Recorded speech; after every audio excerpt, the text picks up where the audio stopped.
Master Peter Kanchi. Voltaire We finally Santillán. found out now we both went to an CCF Christ Commission Fellowship way back in St. Francis Square before their big. I owe her a lot because she gave me a career and an ulcer. Because you really have to be on your toes. And she's very straightforward. It's a different generation. There were times when, I don't know, there were these foreign filmmakers that would cover her to do a documentary. And she would bring this very thick book of her photos. And she would introduce me to the golden age of cinema. Before, you cannot waste film. She told me, kaya tatry mo director because 2 minutes worth of film is like 10,000 pesos in that time. And there was a time that she was asked, she was the, I don't know if you guys will remember FAMAS Awards, it's like the Oscars of the Philippines. She showed me proof that she went to Eastman Kodak during that time to ask for donations for films. And then the XX said, nah, we'll do this in one condition, you become our model because you have a 24-inch waistline. And then I wasn't believing her until we measured it. Oh no, 24. And then she told me her secret. Voltaire, I only eat once a day. And every day, she downs her food with hot water. So my job in Gamayan, I would always, I would go to the makeup room and give her hot water to preserve her hair. And about the hair, it's her real hair. Because ako yung nagkakabit din ng mic, sa likod.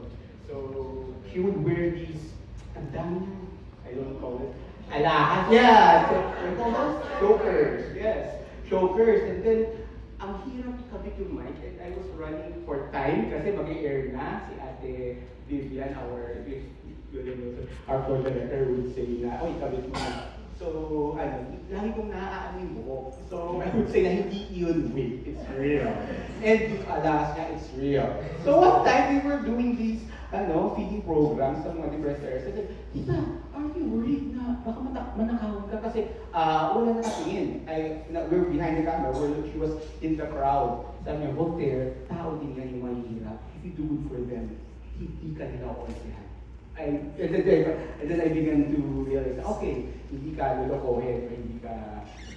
Okay, so that was my job. I was Damayan here at MWF, and then it became every Wednesday. So every Wednesday, 1 o'clock to 2:30, 1 hour. It was the first live program that I was the writer for. I really had to be on my toes kasi we had the At Iba Pa segment, we had the Panawagans with Tita Tess Del Mundo, wherein she would put pictures of mga batang nawawala and then up for adoption. And we would also look for doctors so that phone-in questions would go there and they would get medical advice for free. What I admired about her was she had better eyes than me. Walang salamin. And then, kahit na madali na yung sulat ko, I would give her the phone-in question.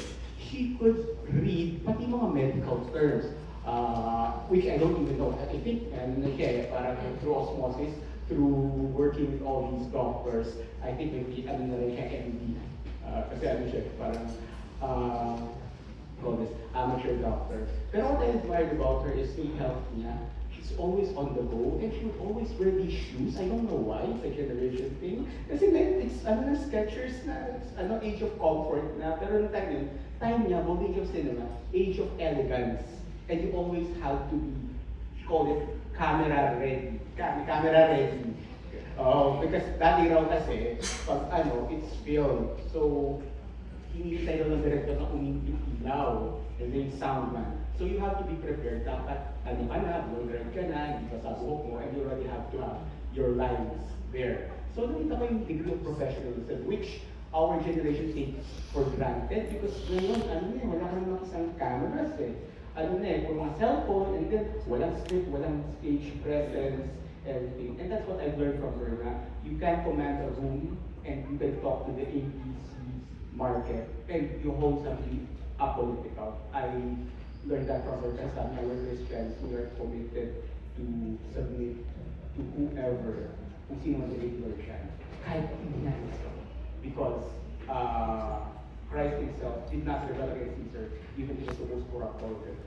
So after that, after 6 years of CTV4, my first job, well, my other job was a producer for the 700 Club, CBN Asia. So I had to come up with stories, testimonies, and immediately I covered her. It was a launch pilot. During that time, we called it WOW, Women of Work. So I said, this is Kata Essential, Ma'am Becky, so already retired to the CBN Asia. And then I called, I think it was William, I was coordinating her interview. Kasi it was Tamayan, that's the only time I could get her. And then I was thinking na, of course I remember you. I said, oh, alam ko kita, interview kita about your testimony. Yung mga hindi mo pwede sabihin sa on-air, about Christ, about your Lord and Savior, everything, pwede mo sabihin. And then she gave me the time, 2 hours actually. And then, I had a lot of material there. And yun, na-install it, was the highest rating 700, but it was Zoe TV 11 pa ng time na yun. For the pilot, it was also on a Wednesday. There's something about Wednesday and Tita Rose. Kasi Damayan, Wednesday. Yung Women of Work segments, Wednesdays. So, and then I thought, we lost touch na for quite a while. Life happened. It's in na. And then, there was a time when I was in Baguio. I encountered this blind artist na, tinutulungan namin. Then she told me about, she encountered this si Rosa Rosado. She was a volleyball, but she has a twitch because of her eyes. And Rosa told her straightforwardly, wag mo ba yan ng pag-aaral? Kasi yung tulungan mo. Then naiyak ako, sabi, oh, pati ba naman dito? And it's already 20, that was 2010. Oh, naalim kasi kita. So those are, and then I also saw her in her darkest moments. I don't know if you guys remember si Liga Blanca. She got we were already ready to go on air. She got a call. Someone called her. And then, she was crying. We hugged her. So I go, obviously, there's may planning this for that. And then she was really, and then she would open up to me about loyalty. And then she was saying, her generation is kind of fading away, but we were really connected. We were generation of poets, filmmakers, icons, and it's something sinabi ko din namin na it's what we leave behind that really matters. Because when you're there, isla sabihin mo kasi, well done, don't take faithful servant. Come and enjoy your presence forever.